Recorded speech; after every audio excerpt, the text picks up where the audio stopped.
And what I'm going to talk to you about is, how we put some of the science into practice. I think we've had some great presentations from Mike, from Usman, and there's one more that I'm fortunate to see from Mike, which is all about how we move this forward. And I get so many questions, I've had it over the coffee break. How do we put this in practice in UK or European diets? And that's what I'm going to try and do in the next few minutes. And I'm going to talk about driving milk yield and milk components with the Balchem AminoShure products. Everyone always asks me, what's the current situation on amino acids in UK and Europe, and say, oh, we're using feed to milk or we're using other systems. How do we get this to balance? And what I'm going to talk you through is how that works, how to do it effectively, profitably, and some of the benefits. And try and put the science into practice. What I've done here is take a selection of UK European diets. Think about an average of 5 or 6 diets per group, 100% grass silage, 50-50 grass maize, and roughly 30-70 grass maize. And these are real diets. And put in the numbers and try to put them in relation to what Mike talked about this morning in terms of grams of amino acid per megacal of ME through the CNCPS model. All these have been done through CNCPS version 6.55, 6.56.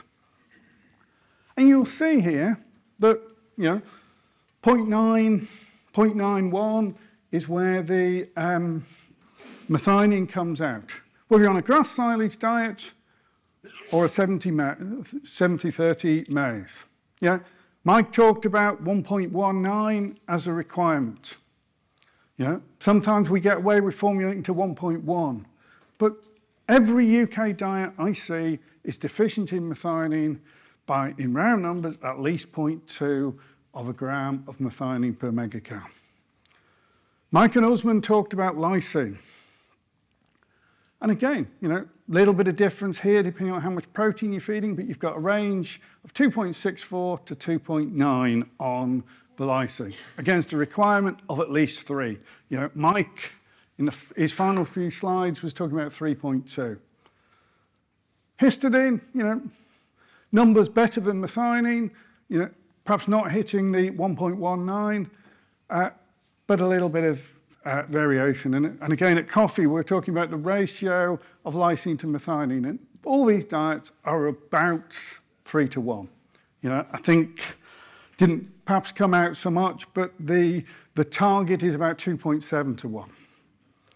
So, first point here is you can balance UK diets, European diets through CNCPS. You do have to build the diets carefully in terms of ingredient analysis.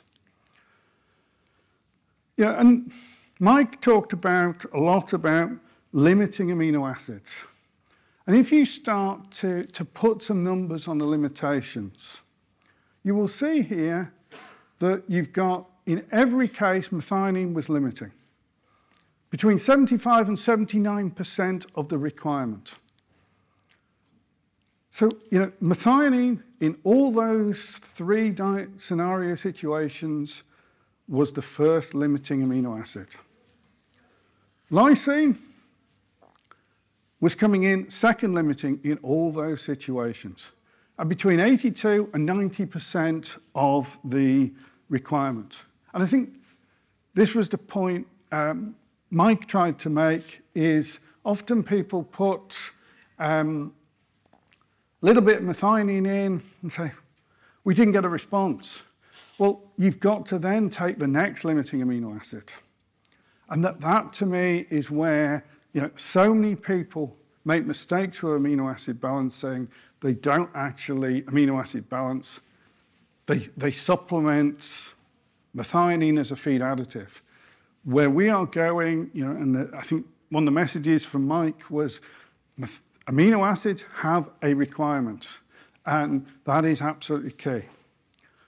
Histidine was third limiting in 2 out of those 3 scenarios, and then third limiting in this one was leucine, and 4th and 5th limiting are others. But this is the level we can get to with CNCPS rationing, and it is about finding that precision to drive more milk. So how do you use that information to effectively and profitably, because we're all dealing with dairy farmers that want profitability, and use that to deliver that increased performance and profitability? And I would say, maybe I'm biased, but you need to review diets through a CNCPS-based program. Something like Feeding to Milk was published in 2003. Amino acids were in the infancy. We're now 22 years later than that, and Feeding to Milk has not progressed. CNCPS, as Mike said this morning, it moves, it progresses, they use it, they test it, they break it, and they move it forward. You've got a balance to grams of amino acid per megacal of energy. First of all, you've got to balance that first limiting amino acid. And you saw in that scenario I put up that, in most situations, methionine is first limiting. And if you balance for methionine, the typical response is more milk protein, some more milk fat, some milk yield in early lactation, and health and fertility. But if you remember, very close on the heels comes the second limiting amino acid. And if you can lift the first and second limiting amino acid, so usually, not always, methionine and lysine, you can then start getting some really interesting responses. And it can be milk fat, milk yield, milk fat percentage, milk protein, and energy-corrected milk. Michael showed some slides, and he talked a little bit earlier about cows getting, Holstein cows getting 5% plus milk fats. And that's the potential. And we can drive profitability of dairy farms based on their milk contract. And then, last but certainly not least, you've got to start balancing for other amino acids. I think Mike was very clear that there are situations out there where methionine and lysine are not first limiting. But equally, you come into when histidine starts to limit, when other amino acids. And at the moment, that comes down to balancing different protein sources. And my headline there is amino acid balancing involves more than just methionine. And so many people tell me when I talk to them, oh yeah, I've done amino acid balancing. I fed 10 grams, 20 grams of a room-protected methionine.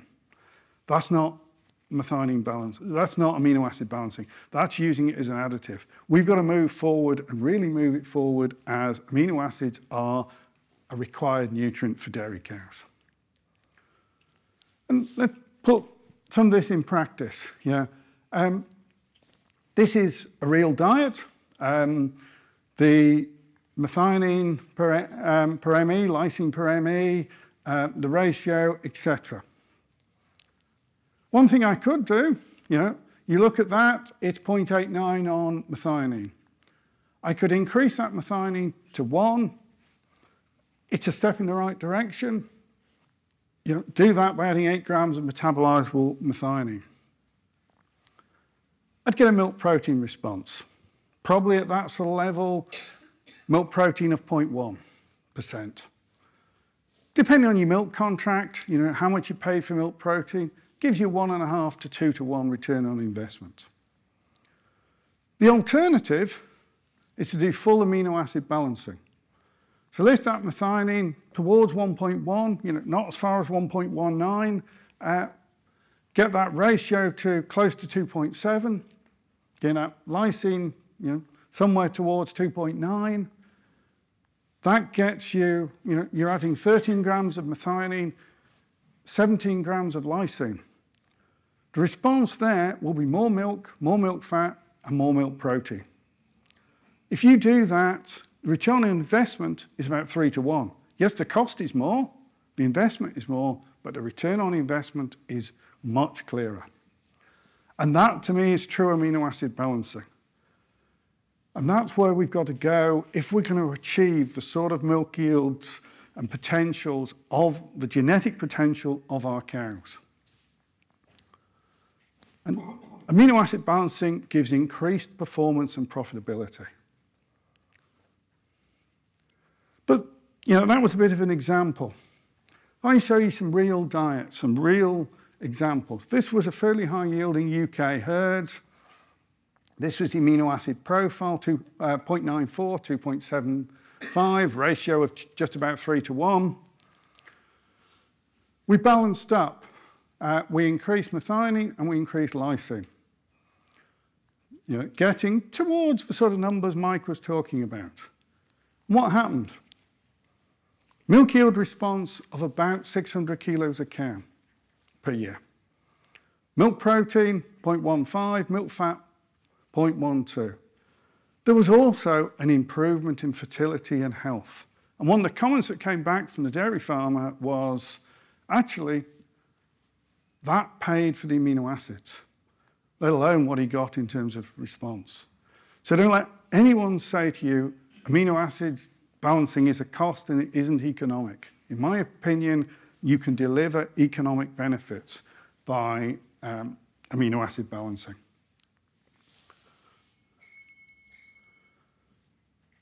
This, I think, is a really interesting trial. It was done on a robot farm where we had 2 separate groups of cows, all multi-paras, about 65 cows per group. So we could feed a different concentrate through the robot.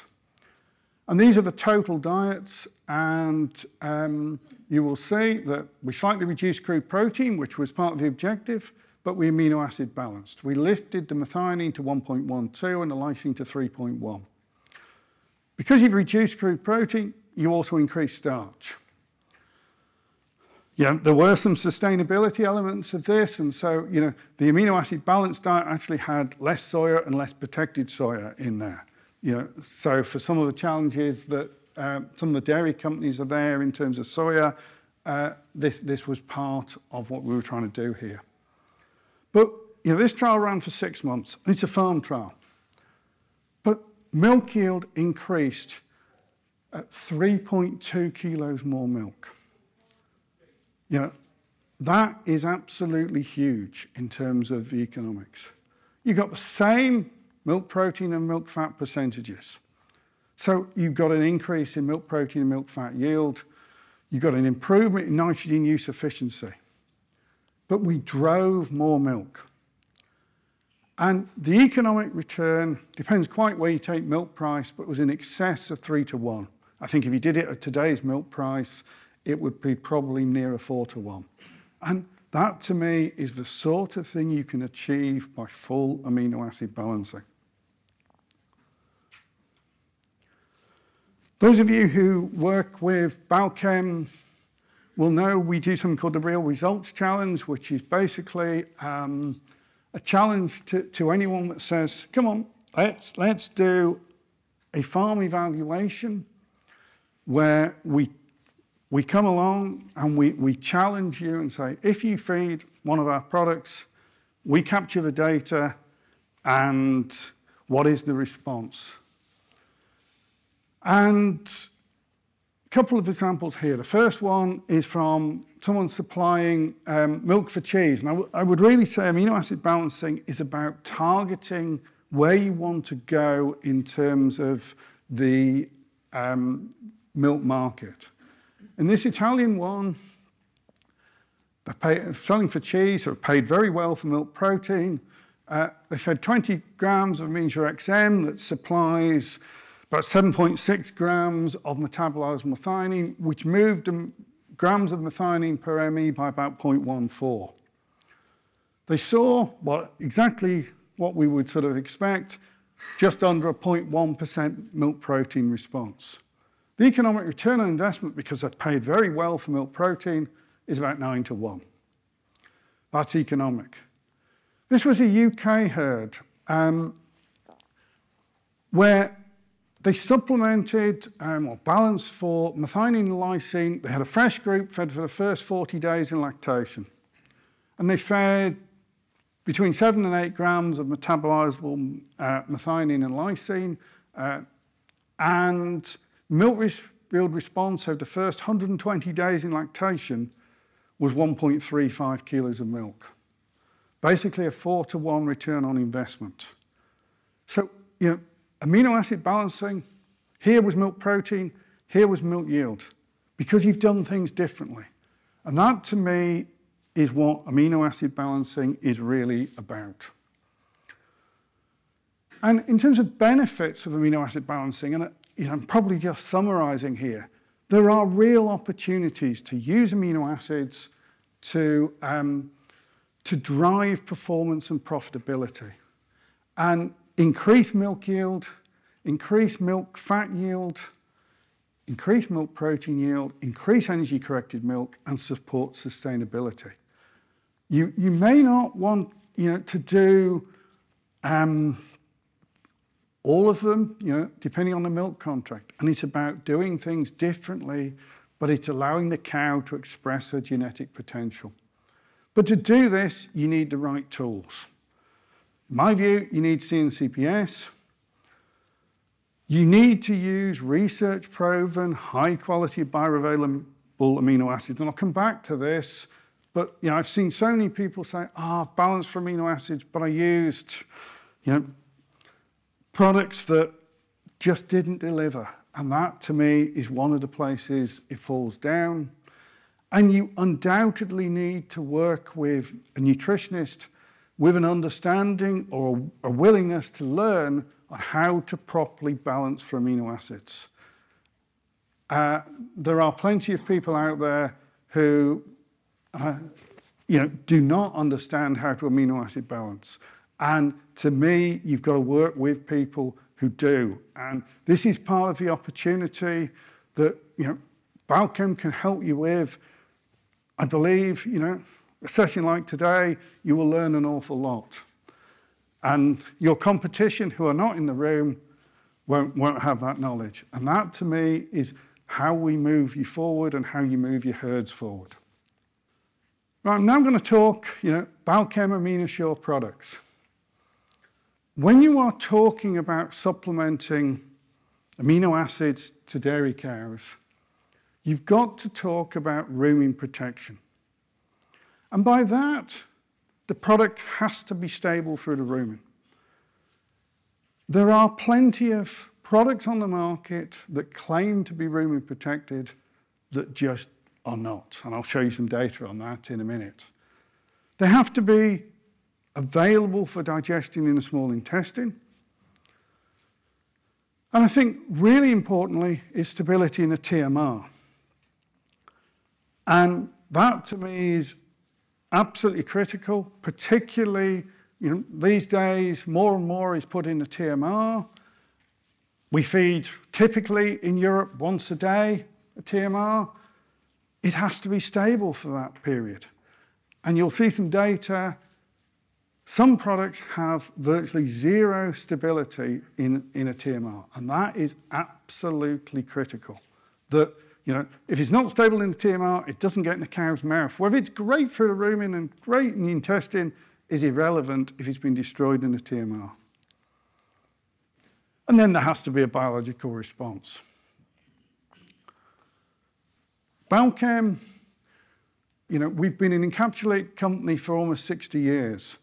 And we use we invest in our technology to develop an encapsulated core, what we call the X technology, and we encapsulate that with materials to give you stability in the TMR and in the rumen and allows release. And that is so much different than some of our competitors that use things like matrix encapsulation. This true encapsulation is very different. From the amino acid side, Balchem has AminoShure XM, encapsulated D-L-methionine. We test its bioavailability by the selenomethionine method, which we believe is the gold standard method published by Bill Weiss and Norman St. Pierre. And that's where we will make claims that AminoShure XM is 38% metabolizable methionine, and it's backed up by published scientific data. In terms of TMR stability, this is a graph where we've taken AminoShure XM, mixed it through a TMR for 24 hours, and then done a rumen incubation. And you can see after 12 hours in the rumen, it's still 72, 73% recovered. That's stable. There are products out there where it literally crashes after 4 and 6 hours to 10, 15%. And when people say, I fed a rumen-protected methionine and I didn't see a response, that'll be my first question. What did you feed? And it also has to be stable. A lot of these products go onto farm through mineral mixes, and they have to be stable. And there are products on the market that have very poor mineral mix stability. I used to work for a mineral producer, and we tested one product and got 0 recovery. So AminoShure XM is stable through a mineral mix plant. In terms of lysine, Balchem has AminoShure L, which is precision-release lysine, 38% lysine content, 64% bioavailable. My product was launched in 2008. So what's that, 17 years ago? And it's still a really good product. But we've been working on AminoShure XL, incorporating the XL technology. This project started in 2015. And lysine is a really difficult amino acid to protect. It's very hygroscopic, and that provides some challenges. But what we started doing in 2015 was go down the journey of developing the next generation of rumen-protected lysine. Real aim, higher amount of lysine in the encapsulate. Why is that important? Because effectively it makes it more cost-effective. And that's where we've got to deliver it. We wanted to maintain excellent bioavailability. It went through various technical development stages. Balchem is very much a science-driven company, and it's about delivering that. It's about testing bioavailability. It's going through dairy trials. We launched that product, sort of a relatively soft launch, but it was launched in the US in November 2024. I'm very excited to be able to tell you that we will bring that product to Europe, certainly very early in 2026, maybe before. AminoShure XL, 54% lysine, 64% bioavailability, delivering 34.6 metabolizable lysine. And to me, that is the future of moving lysine forward in Europe. Just show you a little bit of data, but also show you some of the journey. This study here took a control diet and a blood meal diet. Mike talked about the role of blood meal as a lysine source in US diets. But we also have in here 2 other prototype lysines from Balchem. You can see AminoShure XL, what became AminoShure XL, delivered a almost 2 kilo increase in milk yield while maintaining milk fat. The 2 other lysine prototypes didn't work. They'd been through all the laboratory scale-ups, but they didn't work. You will see that blood meal, not statistically, but the AminoShure XL actually gave you more milk than the blood meal treatment. supposedly supplying the same amount of lysine. And that's because of digestibility and bioavailability of lysine.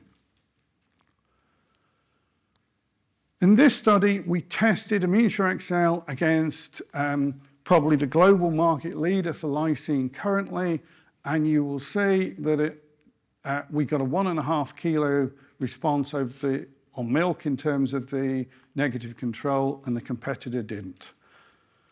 Put these in the sort of numbers Mike was talking about. We were lifting the lysine from 2.74 to 3.05. Yeah, very much sort of where a typical UK diet was sit, but with the methionine in excess of 1.12, meeting requirement. So cows fed AminoShure XL delivered 1.5 kilos more milk. Talked a lot about it's really important to Balchem in terms of stability and bioavailability. You know, this was published last year at the ADSA meetings. The bioavailability of AminoShure XL done by the stable isotope technology. And you know, not going to go into the details here, but it came out 64%. And that's, you know, that's where we can make the claim as to its 64% bioavailable. TMR stability, and again, this was published at ADSA last year, and the TMR stability of AminoShure XL is the orange line, and you will see after 24 hours in a TMR, you've got 91, 92% still there. You will see some of the competitor products, and one of these here is fairly common in the European market, had a stability of 12, 13% in a TMR after 24 hours. If you go and spend X thousand pounds a ton on a lysine product, you put it in a TMR and it's destroyed. Some of the other competitors, let's be honest, you know, they're a lot better, but they're not as good as AminoShure XL. And that to me is where you've got to focus in terms of quality products. So AminoShure XL, coming to Europe very soon. It's well researched, and it's a high metabolizable lysine content, and it's TMR stable. And you know, it is the latest generation in rumen-protected lysine, backed by science and technical service. And you'll probably breathe a sigh of relief. You know, in conclusion, optimal amino acid balancing can improve overall herd performance and profitability. But to do this, you need the correct tools. Yeah? You need to be balancing diets, in my opinion, with CNCPS-based ration software. You need to use high-quality bioavailable amino acids, and I would argue that's the AminoShure products. You need to work with a nutritionist that understands how to amino acid balance, and you need to be supported by Balchem as the global leader in encapsulated amino acid technology. AminoShure XL, AminoShure XM are, you know, products for profitable performance. And you know, in the words of Walt Disney, that's all, folks. You know, if you've got questions, use the app. And so thank you for listening.